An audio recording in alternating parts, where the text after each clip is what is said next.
Well, good morning, everyone. I'm Craig Peirce, Chief Finance and Operating Officer from Property for Industry. And I'm Simon Woodhams, CEO of Property for Industry. Great. Well, we're here for a bit of a chat around Property for Industry, or PFI. So I guess first up, Si, I think we're starting off with who is PFI and what makes our portfolio distinctive? So Property for Industry is a industrial property company that's listed on the NZX that specialises in industrial property. So in terms of our portfolio, think logistics warehouses, manufacturing sites, storage sites, predominantly based here in Auckland, but also throughout the rest of the country. This is the place where work gets done, physical work. We have a large portfolio valued at about $2.25 billion, and we've been operating for around 32 years. So Craig, why don't you tell us why industrial property is a great opportunity for our investors? Sure. So industrial property tends to attract a wide variety of tenants, and the buildings are in one way cheaper to own than other types of property as compared to, say, office or retail. And because of these two factors, they tend to have a more stable return profile than other types of property. And then from an investor perspective, investing in Property for Industry gives investors exposure to a portfolio of properties as opposed to a single property. So this means they're getting diversification across a number of different properties and a number of different tenants. And again, that helps deliver a smooth income profile to the investor. So Si, Property for Industry has built a strong track record of delivering consistent returns. Can you give us a bit of information about those returns? Yeah, so PFI was listed on the NZX back in 1994, so been around in excess of 30 years. And since that time, on an annualised average total shareholder return basis, we've delivered 9.3%. A big part of those returns is around our dividend profile. We've paid dividends every year since inception, which is something we're very proud of, and that forms a big part of the total shareholder return. And looking forward, we've just recently announced an upgrade to our dividend, and so we see that forecast to continue into the future. We have a very simple, clear strategy, which involves managing the buildings that we own very well, ensuring that the occupancy continues to be high. At the moment, it's 99.9%. We're very careful and considerate with our capital management. Gearing at the moment is 34%. And we have a strong set of governance in and around the company, including a very strong board and a senior management team that's been involved with the business for a very long time now. Like all property markets, the industrial property market's been through several phases, particularly in the last 6 or 7 years. Coming out of COVID, we benefited from strong rental growth and high demand for warehousing on the back of increased online shopping and supply chain resilience being driven by the tenants. In the last couple of years, obviously higher interest rates has impacted on the investment market. We've seen that starting to normalise now with interest rates, particularly in the last 15 months, coming back down to a bit more normality, which is important. I suppose building on that a little bit further and thinking about the tenants, we tend to renew about 75% of our tenants in any given year. So that means that when their lease is up for expiry, they're staying on in our properties. That keeps the cost of running the portfolio low. But it also, I guess, is a good proof point as to the attractiveness of the portfolio. So the properties are, as we've talked about, largely here in Auckland, but up and down the country as well. And those properties continue to appeal to users that have been in them for often a very long time and are committing to further periods with us, which is a really important part of the way we run the business. Yeah, and I think that comes about from the fact that PFI has been around for a long time. So the portfolio has been constructed over 30 years.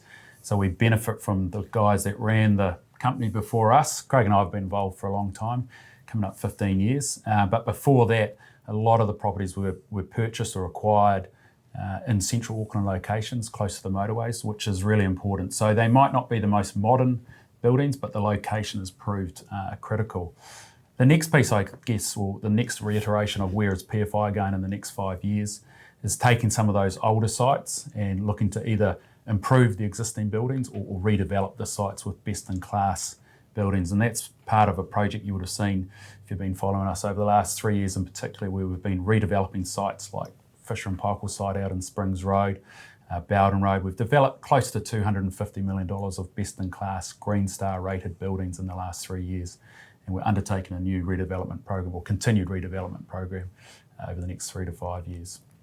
Yeah, so that program's got about $325 million worth of developments in it. And it's taking some of those key sites and those really strategic locations and regenerating those assets on those sites. Often the first generation of industrial property was quite low levels of what you would call site coverage. So you might have buildings on, say, 25 to 35% of the site. Modern industrial property, you're more like 65, 70% of the site. And those buildings are much taller as well. So you're getting a much more intensified site there, which adds up to good returns for investors and really sets the company and the portfolio up for the next generation of growth in the industry and that sort of thing. But the other thing about the developments, and you sort of touched on it before, was around the Green Star nature of it. So all the new buildings we're building are 5 Green Star rated. And so that's, from a sustainability point of view, what we're doing in that space. But from the existing portfolio, we also have a sustainability program in there. We are doing things like replacing the lighting with LED lighting, which is a much more efficient form of lighting there. Often we're adding solar or EV charging to existing buildings as well. So across both the existing portfolio and the new portfolio, we're driving into that sustainability space. And then we're backing all of that with green finance as well. So there's a small discount for having your pool of assets backed by green finance. So working both sides of the equation well there. And in terms of sustainability, are you seeing tenants pay more for that sustainability?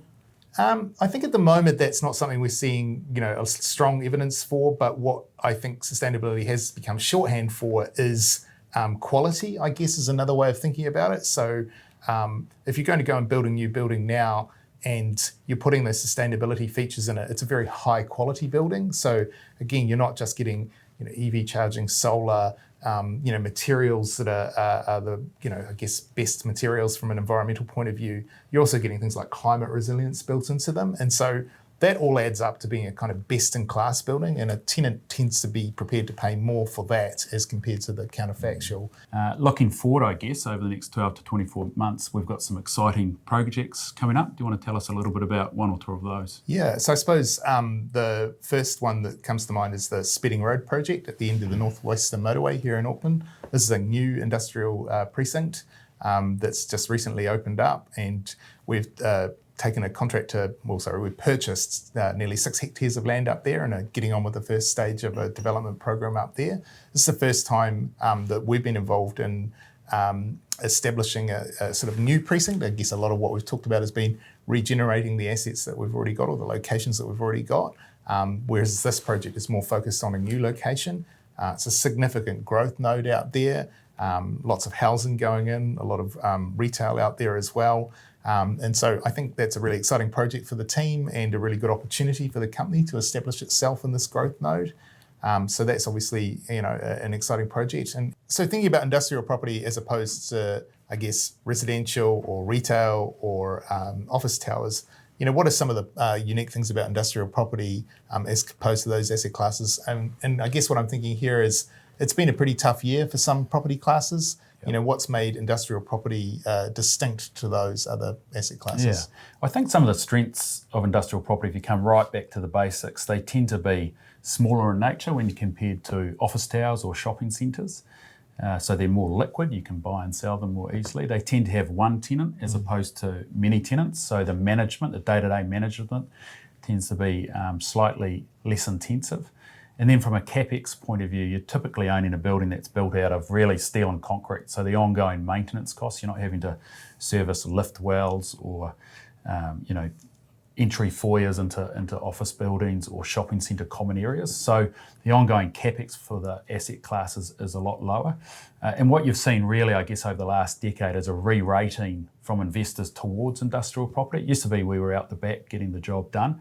And I think a lot of investors, particularly retail investors, are now understanding that ongoing maintenance and the day-to-day management of it is less intensive, and that's a real strength of the portfolio.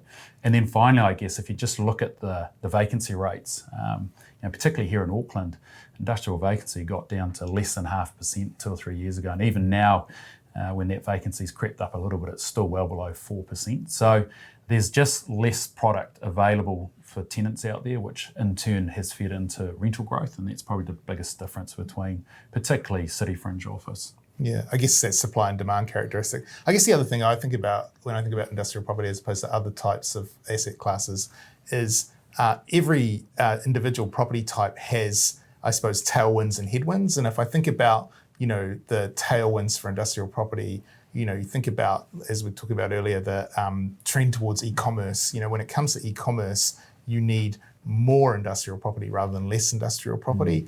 Even things like working from home and remote working and all that sort of thing, they tend to have quite small offices, industrial properties, as opposed to the sort of office tower. So that thematic hasn't really been a big problem for us.